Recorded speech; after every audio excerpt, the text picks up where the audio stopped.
Alright guys, so this is just going to be a quick video to show you a good use for an old snowmobile trailer.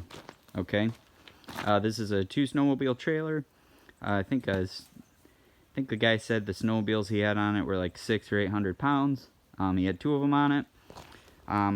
He's a good customer of mine, and his wife's father died. They inherited his house, so he just needed something to haul his lawnmower back and forth instead of taking like the big old dump trailer or something.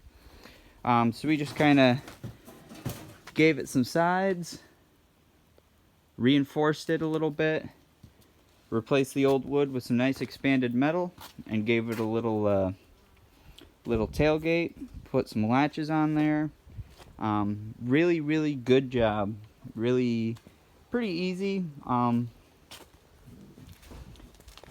I know a lot of you were thinking utility trailers are pretty cheap, but it's pretty cool just to be able to like repurpose stuff like this, you know.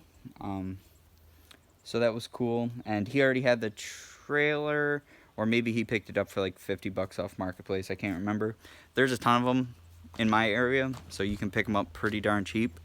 And the good thing is it's still a tilt trailer, so if he wanted to get some snowmobiles or something, he could do that and still go snowmobiling. And now it's perfect. He has plenty of tie down straps and everything to haul his lawnmower. So it worked out good. He couldn't fit his lawnmower in the back of a truck. He said he didn't like doing that, which I don't blame him. I don't like that either. B, he has a 0 turn and it's a little too wide. So hopefully this works out good for him. So anyways, I just kind of thought it was a good video, good project. My father-in-law actually stopped by and he saw it. He's got a lot bigger snowmobile trailer sitting out back. Look at this chicken. Ugh. What are you doing? Yeah, don't poop on my compressor. Anyways, he has a lot bigger one. We might do the same thing too, because he's been wanting a landscape trailer for a long time. Just like something he can go get mulch with, and he doesn't have to worry about getting it out of the truck that day or whatever. So we might do that. Thing's built pretty heavy. I think it's like all 2-inch square tube. The only thing I'm not certain about is the axles and springs. But like my customer said, we don't know how long we're going to hang on to the house. Might be a year. Might keep it 10 years. Possible rental. You know, they're not going to make any decisions for like 6 months to a year.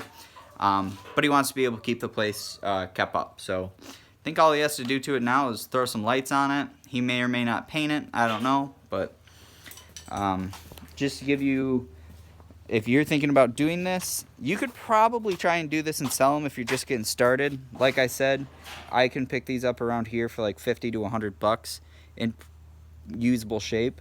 The expanded metal I used is just 3/4 inch number 9. And the angle iron I used is 1.5 inch 1/8 wall. And the hinges and latches are made out of, I think it's 3/8 material and some DOM tube. And so yeah, I think grand total, I think he'll be under 500 on it. So it's pretty good for him. That's including his cost to purchase it. So I think he did pretty good. I like the way it turned out. It was kind of a fun project. And he's a good customer, so, you know, some of them guys, I'll pretty much do whatever they bring into me. So anyways, updates on the shop. I just got a notification the other day from Langmuir Systems that my order will be here in 4 to 5 weeks. I haven't received any parts yet. I don't know if that means the whole thing's going to be here or if it's going to come in like different sections. But that's okay because we still have to get a compressor, and then we still have to get 50 amp service dropped.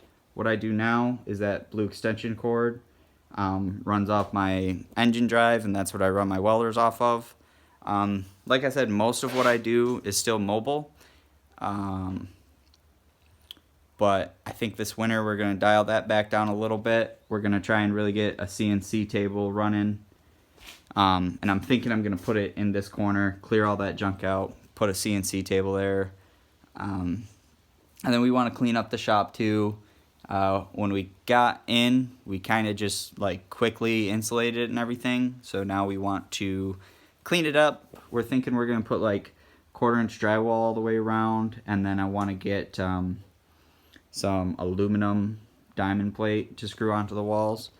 And then we have to clean out our shed so that all this stuff can go out there. We have a 12 by 40 storage barn we're going to put up out back.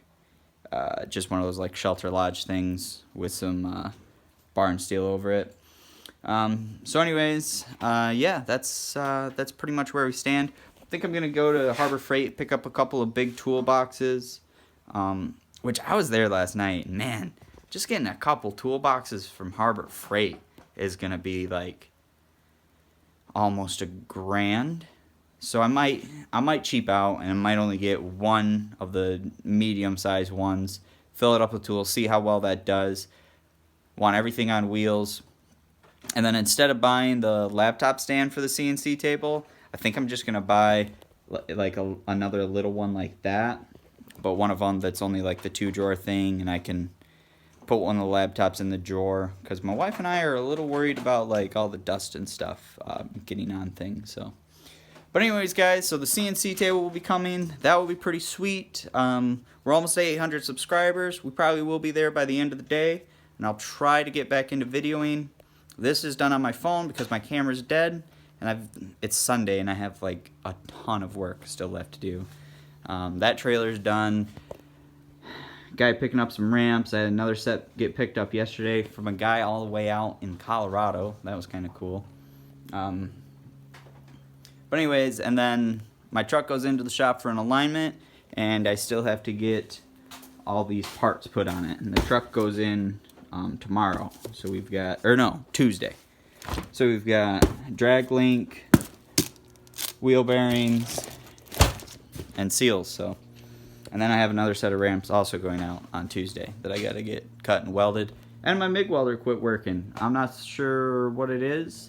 I was welding and it tripped one of the breakers, and then it wouldn't turn back on. So I don't know. I got to pull it apart, see if I broke a switch, fried a wire, fried the board. I don't know if there's fuses on them or what. I was looking through the manual, and honestly, I was like not very impressed with what that manual was telling me. So gotta figure that out.